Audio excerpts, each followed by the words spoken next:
इस वीडियो में मैं बताऊंगा कि भाग्य और कर्म के देवता शनि देव का ज्योतिष में क्या महत्व है और वह हमें कैसे प्रभावित करते हैं। साथ ही यह भी बताऊंगा कि आप कैसे अपनी कुंडली में यह देखना सीखें कि आपके शनि अच्छे हैं या खराब हैं, और अगर कहीं आपके शनि आपको तकलीफ़ दे रहे हैं तो उन्हें किन उपायों से अच्छा बना सकते हैं। तो कृपया वीडियो मेरे साथ अंत तक ज़रूर देखिए।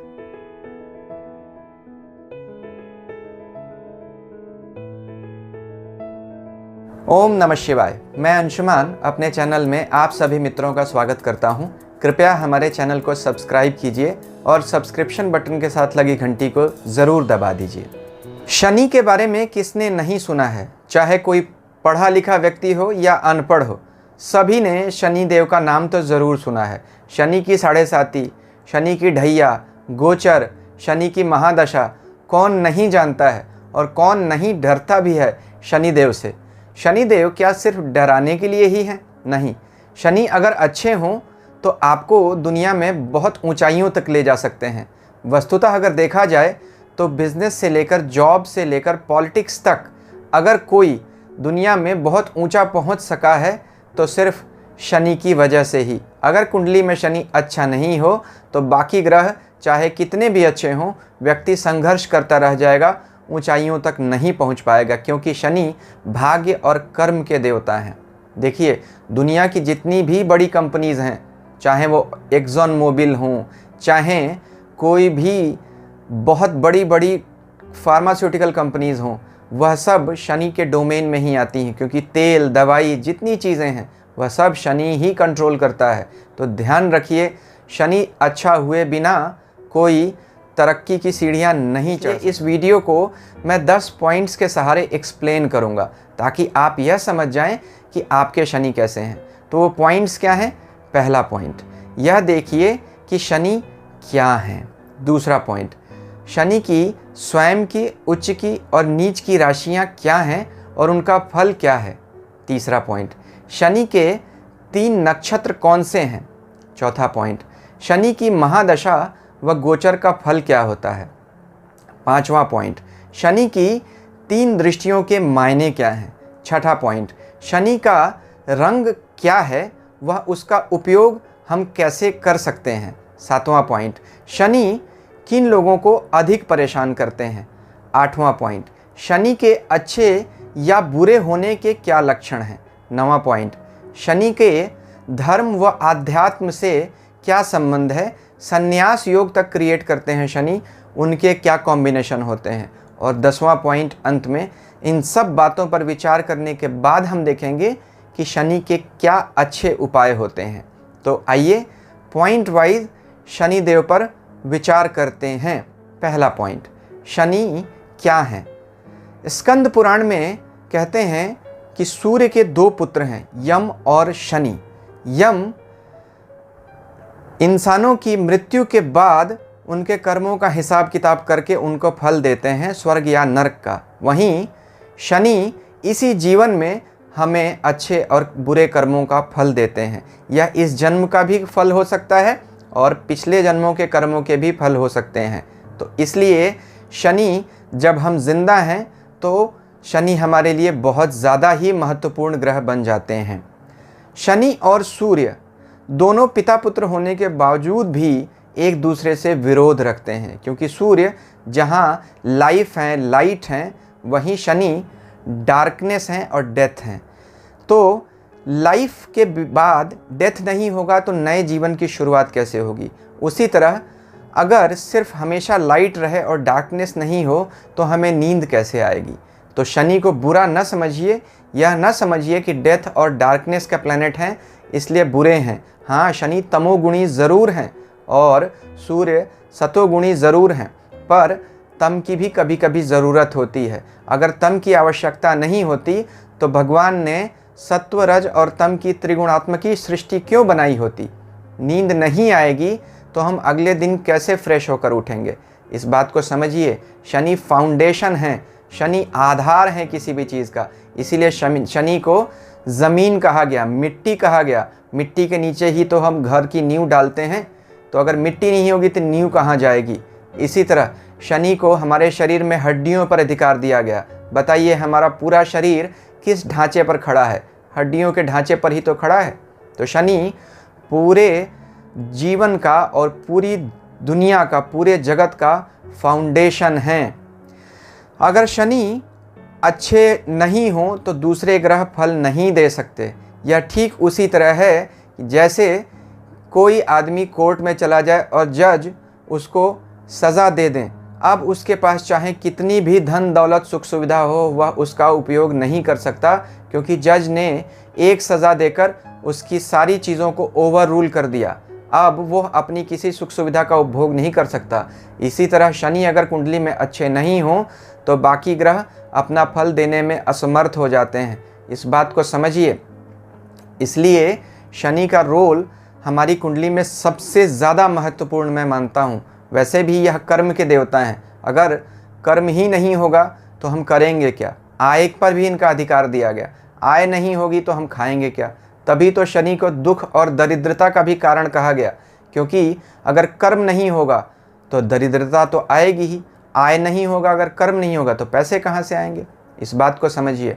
दूसरा पॉइंट, शनि की अपनी राशि कौन सी है? शनि की अपनी राशि मकर और कुंभ है, जिसमें मकर यानी कैप्रिकॉर्न साइन जो है उसमें शनि प्रैक्टिकल हो जाते हैं, यानी बिजनेस लाइक हो जाते हैं। यह शनि की अच्छी राशि है। और दूसरी राशि एक्वेरियस यानी कुंभ राशि, शनि की मिस्टिकल और स्पिरिचुअल साइन है। कुंभ का साइन क्या है? घड़ा, पिचर। तो घड़े के अंदर से सांप भी निकल सकता है और खजाना भी निकल सकता है। तो शनि को ऐसी राशि बहुत पसंद है, क्योंकि शनि रहस्यवादी ग्रह भी हैं। शनि अंधेरे के कारक हैं। शनि की उच्च राशि तुला राशि है। तुला राशि में 20 डिग्री पर शनि उच्च हो जाते हैं। अब तुला को देखिए, तुला शनि के मित्र शुक्र की राशि है और तुला का सिंबल क्या है?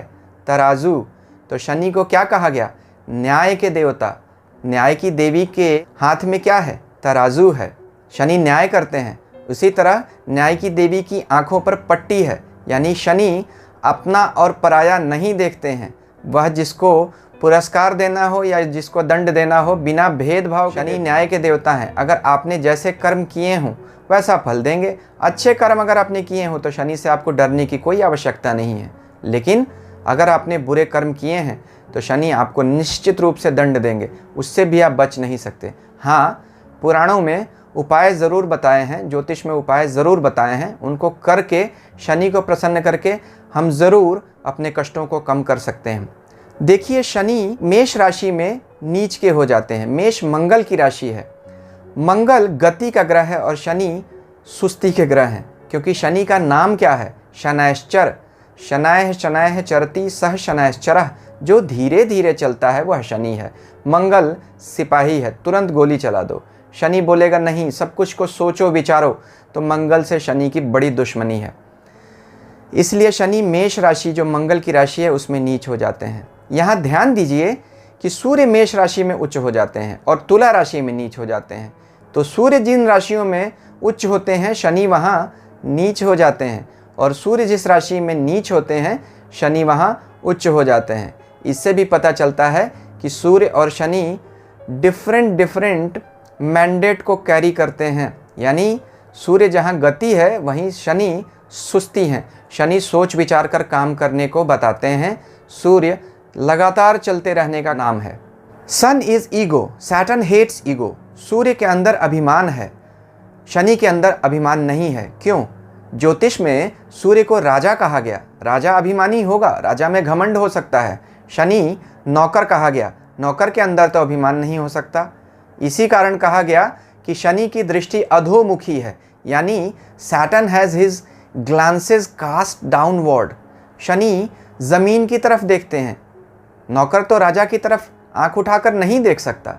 इसीलिए अगर आपके सामने कोई व्यक्ति आए जो आंखें नीचे रख के बात करे तो आप समझिए वह शनि प्रभावित व्यक्ति है। महर्षि पराशर चैप्टर 59 में शनि के बारे में क्या कहते हैं कि शनि कब हमें अच्छा फल देते हैं? मूल त्रिकोणे स्व अर्क्षे वा तुलायाम उच्चगे अपि वा केंद्र त्रिकोण लाभे वा राज योगादि संयुते राज्य लाभो महत् सौख्यम दार पुत्रादिवर्धनम वाहन त्रय संयुतम गज अश्व अंबर संकुलम।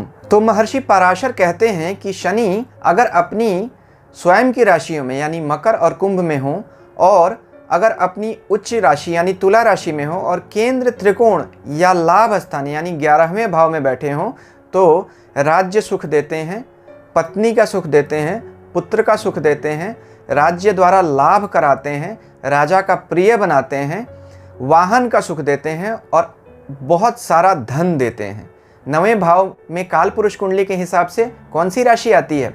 धनु राशि आती है, सैजिटेरियस, गुरु की राशि। 10वें भाव में मकर राशि यानी कैप्रिकॉर्न, शनि की राशि।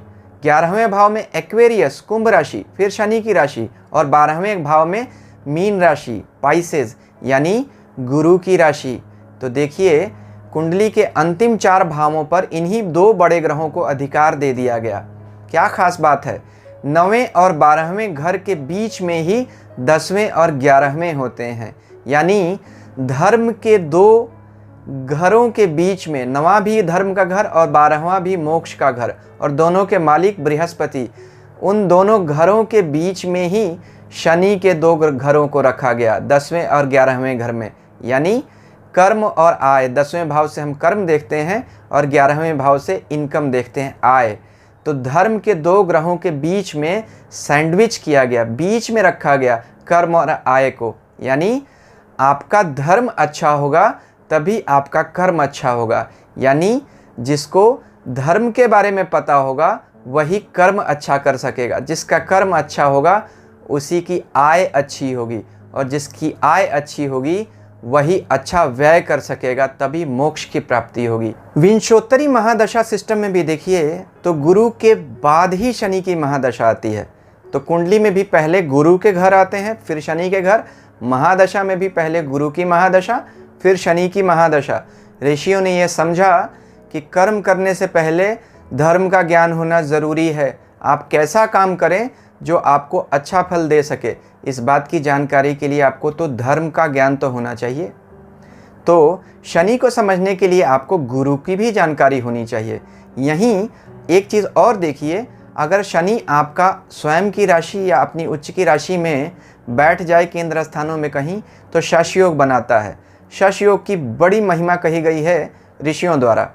शश योग पर मैंने एक वीडियो बनाया है, काफ़ी डिटेल्ड वीडियो है कि शश योग कैसे बनता है और पूरा परिणाम क्या देता है और कब देता है। इस वीडियो के अंत में मैं उस वीडियो का लिंक दे दूंगा, तो उसे भी कृपया देख लीजिए। अब हमारा नेक्स्ट पॉइंट नंबर 3 कि शनि के कौन से 3 नक्षत्र होते हैं। देखिए शनि के 3 नक्षत्र हैं पुष्य, अनुराधा और उत्तरा भाद्रपद। इसमें पुष्य नक्षत्र तो बहुत ही अच्छा नक्षत्र माना गया, काफ़ी शुभ। रवि पुष्य योग, गुरु पुष्य योग, यह नक्षत्र मुहूर्तों के लिए सबसे अच्छे मुहूर्त माने गए। सिर्फ विवाह नहीं हो सकता इस मुहूर्त में, बाकी सारे काम इसमें होते हैं। विवाह इसलिए नहीं कि शनि को सेपरेशन का ग्रह कहा गया, विवाद का ग्रह, विवाह नहीं विवाद है शनि, इसलिए शनि के नक्षत्रों में शादी नहीं हो सकती। लेकिन बाकी सारे शुभ काम हम पुष्य नक्षत्र में कर सकते हैं। तो शनि के 3 नक्षत्रों पर मैं एक अलग से वीडियो डिटेल्ड बनाऊंगा, उसे भी आप ज़रूर देखना। नेक्स्ट पॉइंट हम देखते हैं कि शनि की महादशा और गोचर क्या होता है। शनि की महादशा 19 वर्ष की होती है और गोचर 2.5 वर्ष का। इसमें 2 तरह के गोचर होते हैं। पहली ढैया, यानी हमारे चंद्रमा से 4था और 8वें स्थान में जब शनि जाता है तो उसे ढैया कहते हैं, यह हमें तकलीफ़ देता है। और दूसरा गोचर जिसे सभी जानते हैं, चंद्रमा से 12वें पहले और दूसरे स्थान पर जब शनि गोचर करता है तो उसे शनि की 7.5 कहते हैं। यह स्पेशल कंडीशन है ज्योतिष में। 7.5 के समय में बाकी जो भी ग्रह की महादशा या अंतरदशा चल रही हो वह पूर्ण प्रभाव नहीं दे सकती है, शनि के प्रभाव के साथ मिलाकर ही उसे हमें देखना पड़ता है। तो 7.5 एक स्पेशल केस है, इसके बारे में भी मैं एक अलग से वीडियो बनाऊंगा। अगला पॉइंट और 5वां पॉइंट, शनि की दृष्टियां क्या हैं। देखिए हर ग्रह की एक दृष्टि तो निश्चित होती है, अपने से 7वीं दृष्टि। इसके अलावा शनि को 2 और दृष्टियां दी गई, 3री और 10वीं। शनि की दृष्टि बुरी होती है बुरी मानी गई, शनि की दृष्टि से बचने को कहा गया। क्यों? शनि को क्रूर लोचन माना गया। जिसकी दृष्टि बुरी हो, जिसकी दृष्टि से हमें नुकसान हो, ऐसा क्यों कहा गया? देखिए, पुराणों में एक कथा आती है कि शनि की पत्नी एक बार उनके साथ आकर बैठी और शनि ने उन पर ध्यान नहीं दिया, तो शनि की पत्नी ने ही उन्हें श्राप दे दिया कि अब से तुम जिसको भी देखोगे उसका सर्वनाश हो जाएगा। इसलिए शनि की दृष्टि बुरी मानी गई। एक और कथा आती है कि पार्वती जी ने जब गणेश जी का जन्म हुआ तो शनि महाराज वहाँ आए, तो शनि महाराज से कहा कि आप मेरे बेटे को आशीर्वाद दो। देखो, शनि महाराज ने कहा कि नहीं, मेरी दृष्टि जहाँ भी जाती है वहाँ सर्वनाश हो जाता है, मैं नहीं देखूँगा। लेकिन पार्वती जी ने कहा कि तुम्हें देखना पड़ेगा। जैसे ही शनिदेव ने गणेश जी पर दृष्टि डाली, गणेश जी का सर धड़ से अलग हो गया। उसके बाद शिव जी ने हाथी का सर लगाया। अब आप ये कह सकते हैं कि शिव जी ने तो त्रिशूल से काटा था, ये कहानी कहाँ से आ गई? देखिए, अलग अलग कल्पों में अलग अलग कथाएं आती हैं, इसलिए दो कथाएं एक जैसी होने पर भी आप उन पर शंका न करें कि ये कथा सही है या वो सही है। अलग अलग कल्प भेद से अलग अलग कथाएं भी सत्य होती हैं। तो शिव जी ने त्रिशूल से भी काटा था और शनि की दृष्टि से भी गणेश जी का सर छेद हुआ था। दोनों कथाएं सही हैं। अब देखिए कि शनि की जो दृष्टि होती है तीसरी और 10वीं, तीसरी दृष्टि क्या होती है? तीसरी दृष्टि संघर्ष कराती है। शनि जहाँ भी तीसरी दृष्टि से देखेगा उस भाव से जुड़ा संघर्ष हमें करना पड़ जाएगा, क्योंकि तीसरा भाव संघर्ष का भाव होता है, वहीं 10वां भाव कर्म का भाव होता है। शनि 10वीं दृष्टि से जहाँ देखेगा वहाँ पे हमें कर्म उस घर से जुड़ा हुआ करना पड़ेगा, यानी इस जन्म में हम उसी भाव से जुड़ा हुआ कर्म करने आए हैं। पिछले जन्मों में हमने उन कामों को नहीं किया है। शनि इस जन्म में हमें फोर्स करेंगे कि उन जन्मों के बाकी कर्मों को इस जन्म में आपको पूरा करना पड़ेगा। गुरु की दृष्टि में अमृत कहा गया, शनि की दृष्टि में विष कहा गया। शनि जहाँ देखता है वहाँ संघर्ष कराता है, गुरु जहाँ देखता है वहाँ वृद्धि करता है। इसलिए शनि की दृष्टि को सेपरेटिव कहा गया, डिस्ट्रक्टिव भी कहा गया। शनि के रंग क्या हैं? काला और नीला, ब्लैक और ब्लू। काला इसलिए क्योंकि शनि अंधेरे का ग्रह है, तो काला अंधेरे की वजह से। नीला इसलिए क्योंकि महर्षि पराशर कहते हैं शनि ने नीले रंग का कपड़ा पहना हुआ है। आप देखिए, पुलिस और जुडिशरी के लोग ब्लैक एंड ब्लू यूनिफॉर्म्स पहनते हैं, तो शनि को दंड देने पर अधिकार दिया गया। पुलिस और जुडिशरी दोनों दंड विभाग हैं। इससे भी बात स्पष्ट होती है कि शनि का कलर ब्लैक और ब्लू है। साथ में देखिए कि ब्लू बहुत तरह के इमोशंस को दिखाता है, जो बहुत हैप्पीनेस से लेकर डीप सॉरो तक के भी हो सकते हैं। इसीलिए कलर थेरेपी में ब्लू कलर से हम डिप्रेशन का इलाज भी कर सकते हैं। ब्लू तरह तरह के इमोशंस दिखाता है, जैसे singing the blue, out of the blue, feeling the blue. Blue collar worker कहा गया। किसको कहा गया? जो आम तौर पर साधारण काम करने वाले लोग हैं, जो साधारण श्रेणी के मजदूर हैं या कार्यकर्ता हैं। तो शनि उन्हीं लोगों को तो दिखाता है, शनि अधिकारियों को तो नहीं दिखाता, शनि आम जनता को दिखाता है। इससे भी यह स्पष्ट होता है कि ब्लू शनि का रंग होना चाहिए। साथ में यह भी देखिए कि शनि वद राहु कहा गया, यानी राहु भी शनि जैसा है। राहु का कलर भी ब्लू कहा गया, नीला। तो इस नीले रंग का क्या उपयोग है? लोहा ही लोहे को काटता है, इसीलिए शनि का जो स्टोन है सफ़ायर यानी नीलम, उसका भी रंग ब्लू है, नीले रंग का स्टोन होता है। इसलिए शनि की परेशानियों से बचने के लिए, शनि के दुख से बचने के लिए, शनि की तकलीफ़ों से बचने के लिए हम नीलम का प्रयोग कर सकते हैं, जो कि नीले रंग का ही स्टोन है। 7वां पॉइंट, किन लोगों को शनि अधिक प्रभावित करता है? जिनका भी जन्म 8 तारीख, 17 तारीख, 26 तारीख को हुआ हो, या शनिवार को हुआ हो, या जो लोग शनि से जुड़े हुए काम करते हों, यानी कि मेटल फैक्ट्री में हों, कहीं कारखाने में काम कर रहे हों, मीनियल काम कर रहे हों, या नौकरी पेशा वर्ग लोग हों। जैसे सारे ही लोग लगभग आज के डेट में तो नौकरी पेशा हैं, तो शनि का तो लगभग सब पर ही अधिकार मान लेना चाहिए। या जिनकी शनि की महादशा चल रही हो और जिनकी शनि की 7.5 या ढैया चल रही हो, इन सब लोगों को शनि प्रभावित करता है। 8वां पॉइंट, अच्छे या बुरे होने के क्या लक्षण हैं? देखिए, केतु अगर शनि से पहले के घरों में हो तो शनि अच्छा रिजल्ट देगा। वहीं अगर राहु शनि से पहले के घरों में हो तो शनि बुरा रिजल्ट देगा। शुक्र अगर शनि से पहले के घरों में हो और शुक्र पर शनि की दृष्टि भी पड़ जाए तो समझ लीजिए कि आपके रिश्तेदार ही आपका धन बर्बाद कर देंगे। तो यह कुछ नियम है यह जानने के लिए कि शनि अच्छा है या बुरा है। यह भी देखिए कि शनि अगर नीच का हो तो ऐसे व्यक्ति को देखा गया है कि वह मंदिर में भी चोरी करता है, यानी बहुत बुरे तरह के परिणाम देता है। ऐसे लोग एहसान फरामोश होते हैं, चोर होते हैं, फ्रॉड होते हैं। यह सब बुरे शनि के कारण यह लक्षण आने लगते हैं। शनि बोन्स को, जॉइंट्स को, टीथ को, हेयर को, स्किन को, नर्वस सिस्टम को, डाइजेशन को और पैरों के काफ मसल्स को रिप्रेजेंट करता है।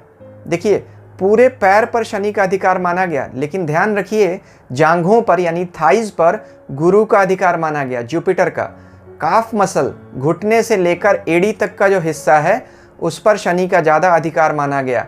इसीलिए देखिए जिनको काफ मसल्स में यानी पिंडलियों में, पैरों में ज़्यादा दर्द हमेशा रहता हो, उनको यह मानना चाहिए कि उनका शनि बुरा रिजल्ट दे रहा है।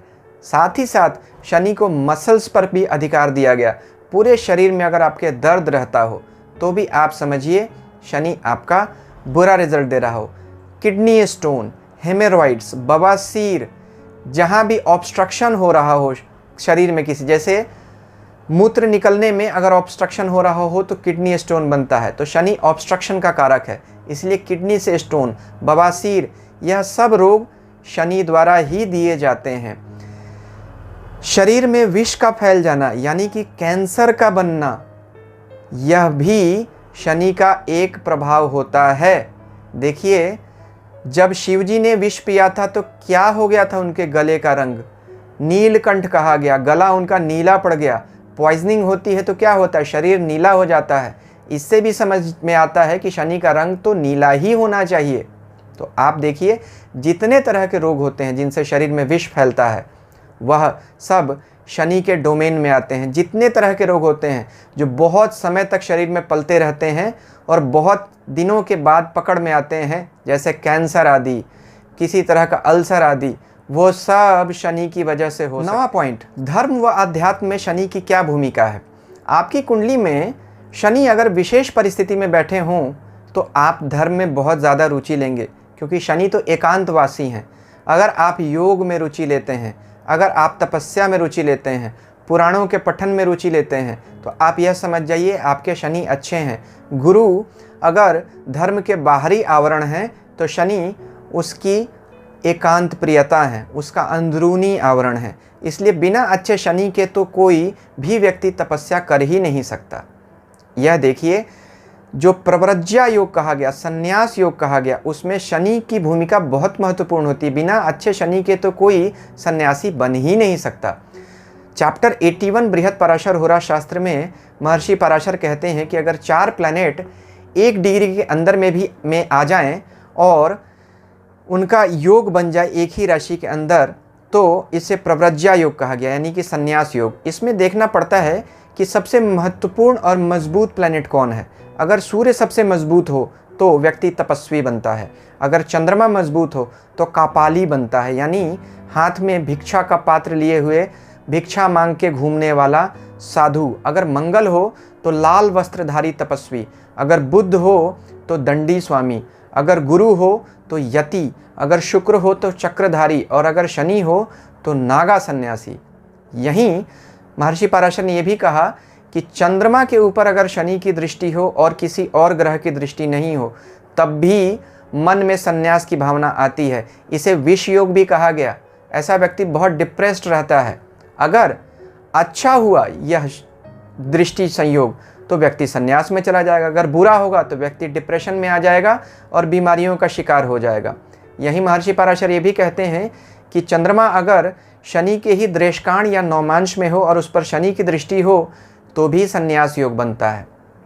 तो धर्म और आध्यात्म में शनि की भूमिका कुंडली में अति महत्वपूर्ण है। अब अंतिम बात, 10वीं बात, शनि का हम क्या उपाय कर सकते हैं। इस वीडियो में मैं 4 उपायों पर चर्चा करूंगा। सबसे पहला उपाय देखिए, बहुत अच्छा उपाय है दशरथ कृत शनि स्तोत्र। पुराणों में एक कथा आती है कि शनि एक बार महाराज दशरथ के पास आए कि आप बहुत धर्मात्मा हैं, लेकिन मुझे आपके राज्य अयोध्या पर आना है, मेरा समय आ चुका है, आपकी 7.5 भी आ रही है, तो मैं अब यहाँ आकर बैठूंगा जिससे आपका राज्य नष्ट हो जाएगा।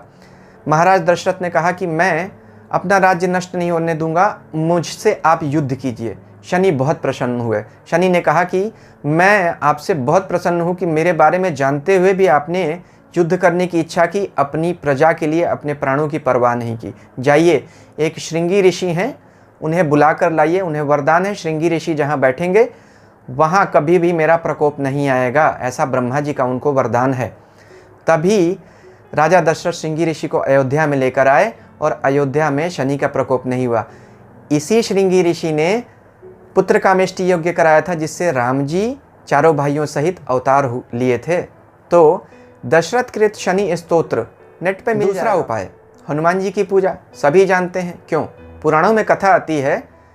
एक बार शनि महाराज हनुमान जी के पास आए और उन्होंने कहा कि आपकी 7.5 का समय आ गया है, क्योंकि भगवान शिव ने मुझे वरदान दिया है और यह काम दिया है कि जो भी शरीरधारी हो, चाहे वह देवता ही क्यों ना हो, उस पर जब समय का चक्र घूमेगा और 7.5 आएगी तो आपको उसके ऊपर आकर बैठना ही पड़ेगा। तो मेरी आप पर आने का समय आ चुका है, आपकी 7.5 आ गई है हनुमान जी। शनि ने कहा, तो हनुमान जी ने कहा कि अच्छा क्या होता है? तो उन्होंने कहा 7.5 के पहले चरण में मैं सर पे बैठता हूँ। तो हनुमान जी ने कहा आइए मेरे सर पर बैठ जाइए।